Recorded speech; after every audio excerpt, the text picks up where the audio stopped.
For my project, I wanted to learn about medieval music, specifically the origins of music notation, so that I could use it to create my own piece of music that mimics the style of medieval melodies.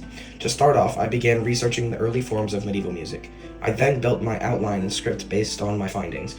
What I discovered was a type of music called plain chant. These long, steady melodies were sung by monks in big cathedrals. As I explored the plain chant manuscripts, I was fascinated by the use of tiny symbols located just above the written words. These symbols were known as neumes, and they helped guide singers through the melody.